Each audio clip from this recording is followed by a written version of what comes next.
I'm Franco Stevens, and 35 years ago, almost today, I opened the first copy of Curve magazine from the newsstands. I started that magazine with some amazing women, and I did it because I didn't see myself reflected in media. I wanted to know how to be a good lesbian. What was I supposed to wear? Who were the role models that were setting the example for our community? And after complaining a little bit, I decided, okay, well, I guess if you just complain, nothing happens, so I'm going to start a magazine. I wanted to find my community.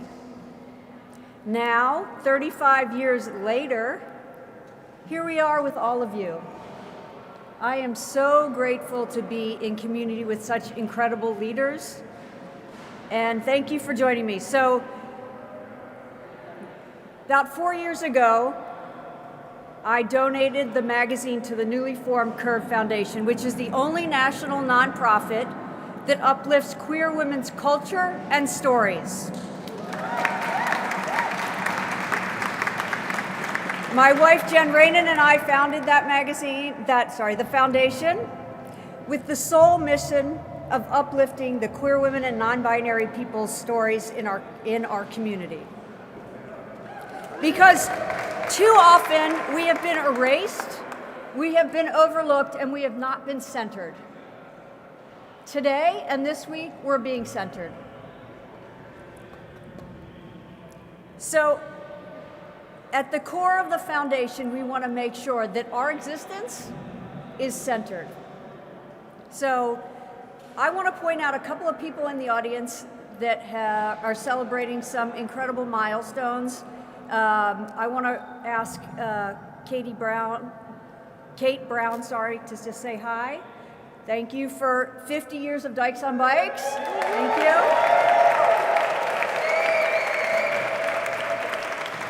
The theme of this year's Lesbian Visibility Week is health and well-being.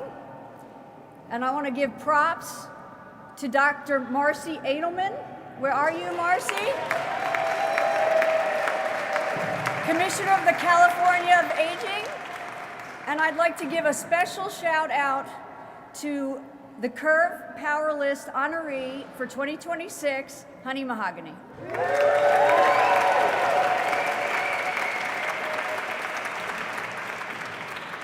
Huge thanks to Mayor Lori, President Mendelman, to Tom Horn and the Bob Ross Foundation for making today possible. It wouldn't have been able to be here without you. So without further ado, President and Mayor, Acting Mayor.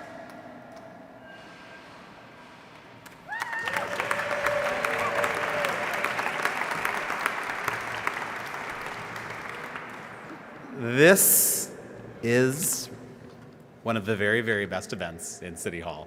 I love this. I want to thank my colleague, Myrna Melgar, for being here. There's Myrna. I want to thank our treasurer, tax collector, longest serving gay elected official, Jose Cisneros, but so youthful. Our assessor recorder, Joaquin Torres. Our fire chief, Dean Crispin. Our director of Office of Transgender Initiatives, Honey Mahogany, who's already gotten shouted out. Our director of Human Resources, Carol Eisen. And someone else is getting pointed at. Oh, and our director of the Commission of the Office on the Status of Women, Department on the Status of Women, Diana Aroche.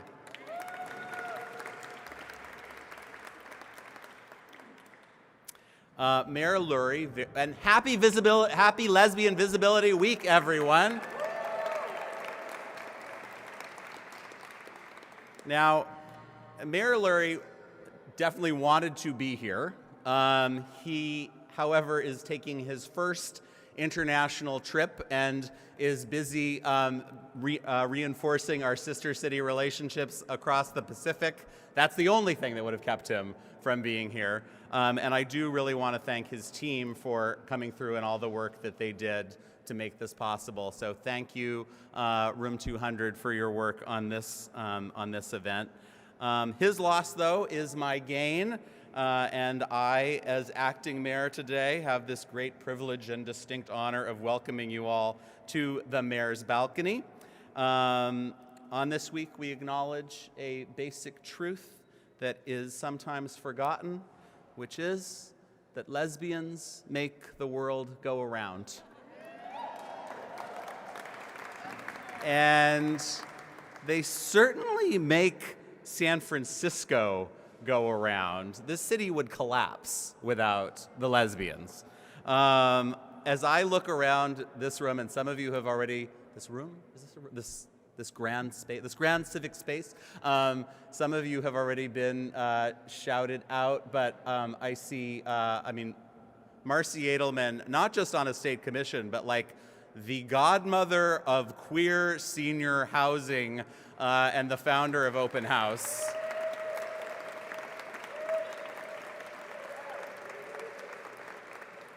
Pam David over there, we see you, who for so many years served the city and then served in philanthropy and continues to do your work for the community.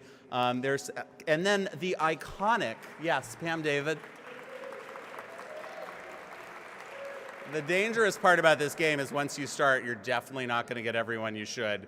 Honey's nodding. You fool. You fool. Knowing shrug. But when I was a baby gay lawyer,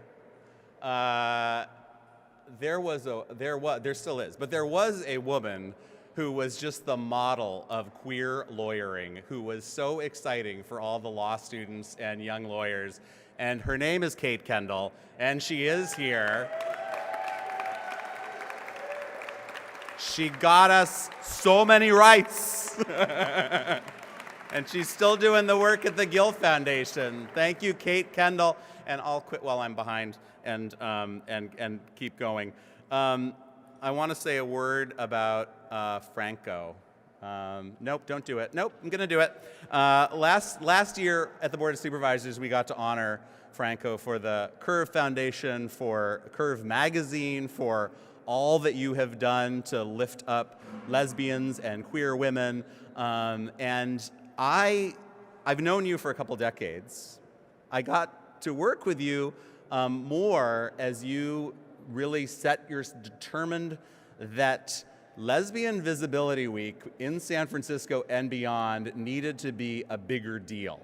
And this commemoration has been going on for a few decades now. I think the first one was in West Hollywood, like in 1990 or something. But I might be wrong. You'll get the mic. You can correct me. But we weren't doing enough in San Francisco. And so initially, Franco got me in my office to get the building to like change the colors outside, and Deborah Walker, another iconic lesbian leader of many commissions and much art, and others of us have been out there for a few years, but that wasn't enough, and Franco was not satisfied. She said, "Listen, gay, Supervisor Mandelman, you need to deliver for the lesbians. We need to do better." Last year, the mayor made this space available. Franco and her network created this entire week's worth of activities, which has been amplified this year. Guided tours, panels, pie and taco eating contests, bar crawls, film screenings, art shows, and of course this ceremony at City Hall. And on Sunday night there will be the lighting of the dome. It's incredible joy and honor for me just to be able to play a role as a gay backup dancer for the lesbians for this week. Franco! Yeah!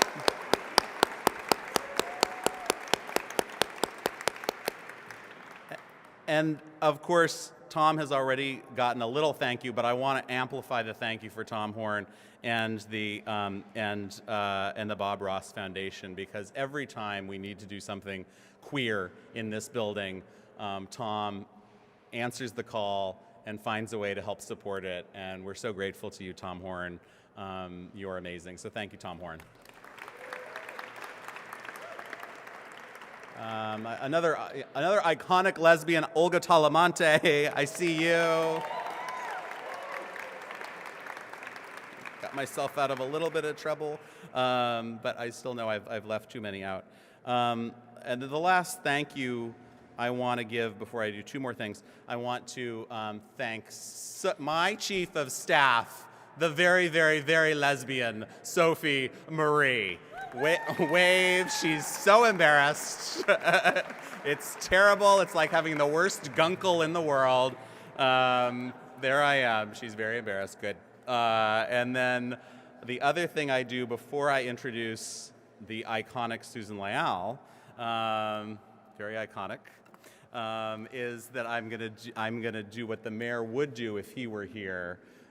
Which is to present the proclamation from the mayor, signed by the real mayor, not by me, signed by the real mayor, resolving that April 20th through 26th is declared Lesbian Visibility Week in the city and county of San Francisco.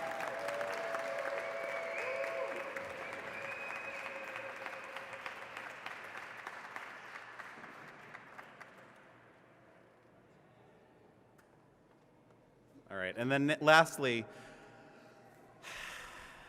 I mean, this part is kind of annoying. It has been nearly 3 decades, Sophie Marie, since a lesbian has been elected to the San Francisco Board of Supervisors, which is shocking and shameful in this city. I feel so grateful to have known the women who served on this board: Carol Migden, Roberta Achtenberg, Leslie Katz, and Susan Leal.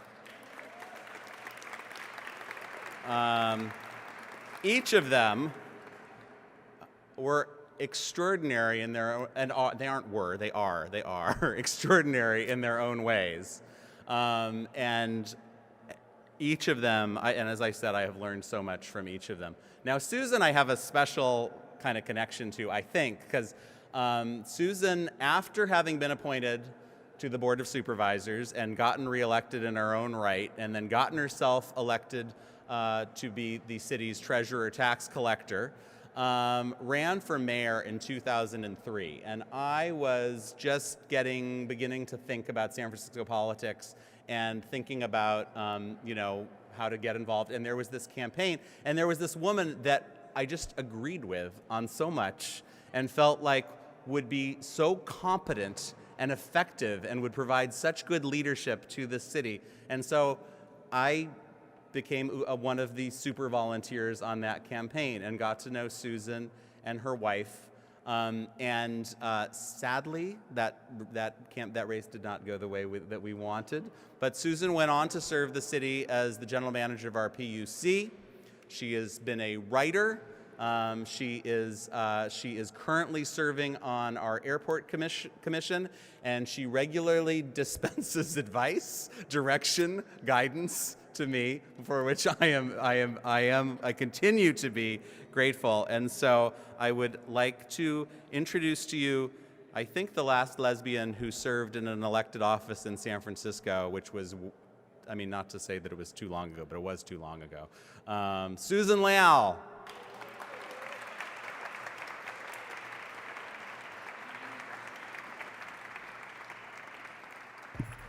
Raphael, you're so kind. Really, very kind. So I want to thank Mayor Lurie, staff for helping make this happen. Of course, Tom Horn, thank you. The elected officials that are here, really appreciate it. I just have a couple of points to make, and I first want to thank our organizer extraordinaire and her lovely wife, Franco and Jen. So,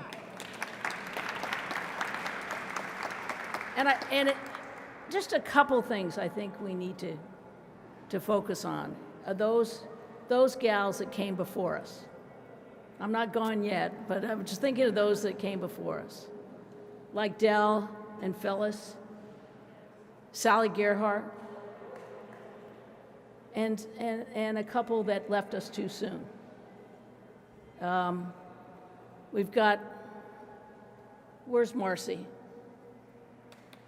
Her lovely wife left. Jeanette Gurevich left us too soon, and just recently, Andrea Shorter.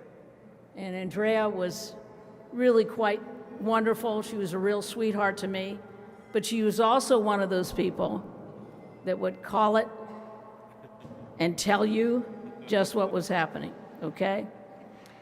And we need to think about who is following in their footsteps. Who's coming up?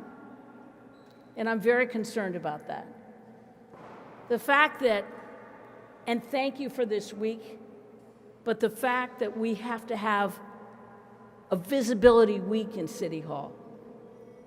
I will tell you, Carol, Leslie, Roberta, myself, we were running these hallways, okay? And if you think of and I don't know how many of you know Carol Magden, but the two of us were each in separate times budget chairs, and we took no prisoners. But we were very fair, and we really fought for the city. So we got to think about who's coming up. And I'm going to embarrass you again, Sophie Marie, because we need the next group of gals to step up and move forward and run for office. Because it doesn't happen. We can do the Kerr Foundation, can do the Lesbian Visibility Week, which is extremely important, and thank you again. But people like yourself, Sophie Marie, and others, you need to step up, you need to run for office. And you think of other girls like them, they need to be part of that. Because we do, as Rafi said, the girls really do get the S done, okay? And we get this city to run. So thank you very, very much for inviting me. And I am to introduce the next speaker, and that is Asia Nicole Duncan. Asia, come on up. Thank you.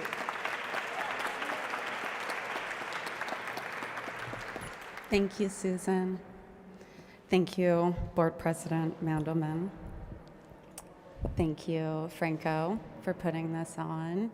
It is a pleasure to be here with everyone. My name is Asia Nicole Duncan, and I am the co-president of the Harvey Milk LGBTQ Democratic Club.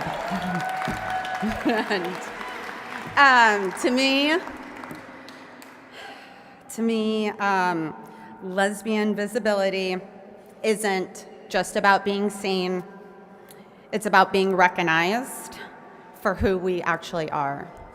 And I moved up here from Los Angeles. I came to my first Pride in 2006, and I walked into the Lexington Club, and there was a gaggle of femme lesbians in the corner, and I was like, that crew, that is what and where I want to be.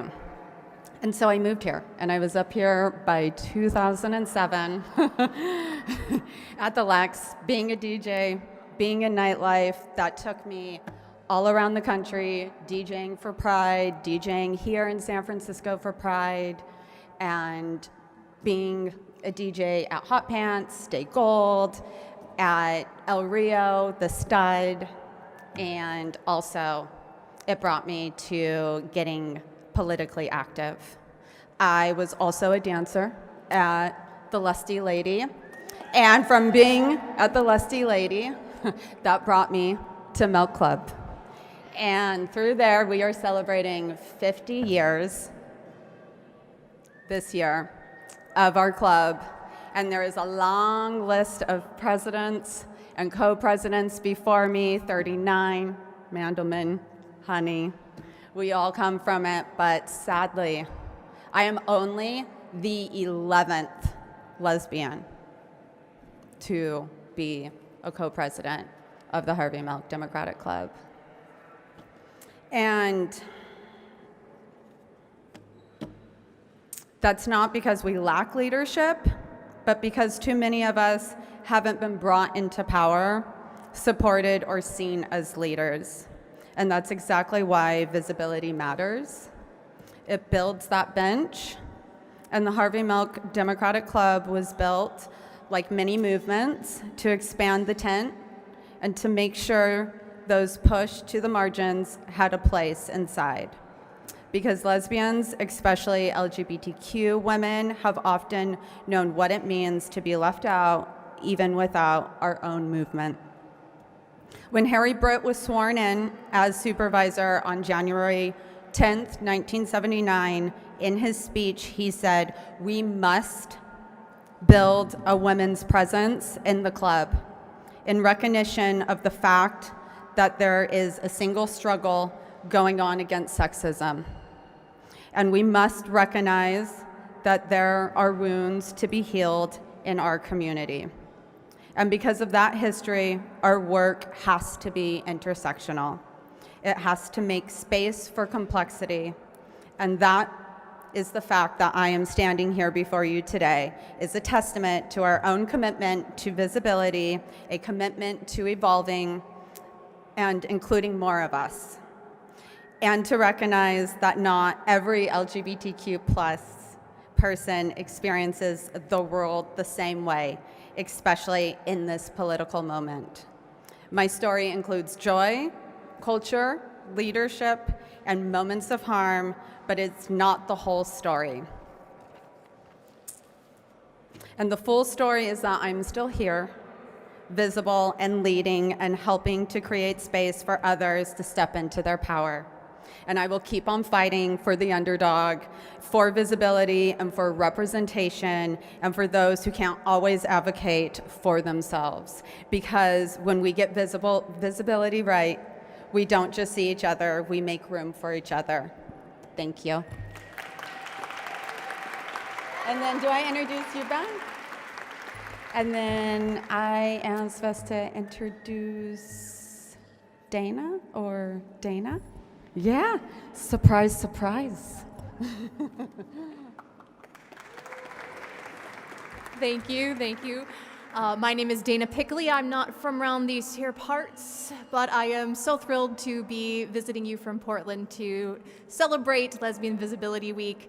And I'm also honored to be closing out this section of the program with a bunch of thank yous. So thank you again to Mayor Lurie, President Mandelman, Tom Horn, and the Bob Ross Foundation.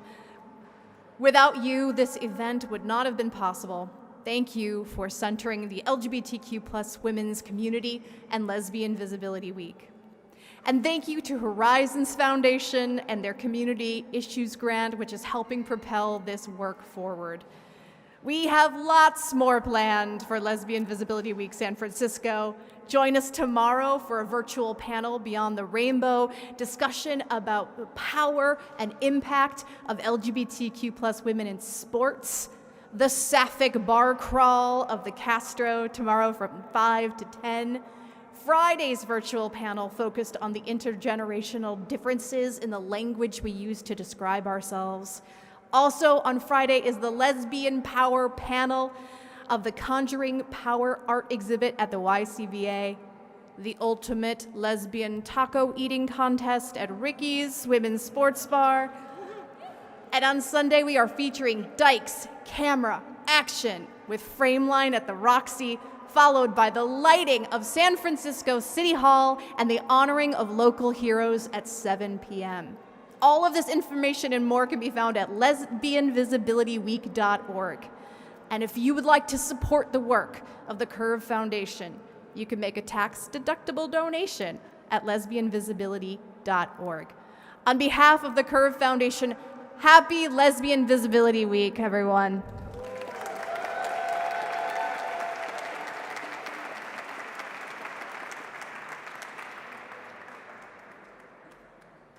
I think that's it. Franco, are we good? We're so good. We're so good. I just need to make a reference, though. Yeah. Come over here. I need to school you on what's lesbian. For our honorary Lesbian Visibility Week actually did start in the year 1992 in LA, in West Hollywood. Okay. And then for some reason it just went away. Like a lot of lesbian history just goes away, and we can't have that. So in 2020, the week was revibrated. What's the word? Revibrated. Wow. That. Hello. Vibration. Anyway, thank you all for being here. Thank you for laughing at my silly jokes. What? We don't have time. Yeah. Were you here the whole time? Okay. Thank you so much, everyone. Happy Lesbian Visibility Week. Thank you, Franco.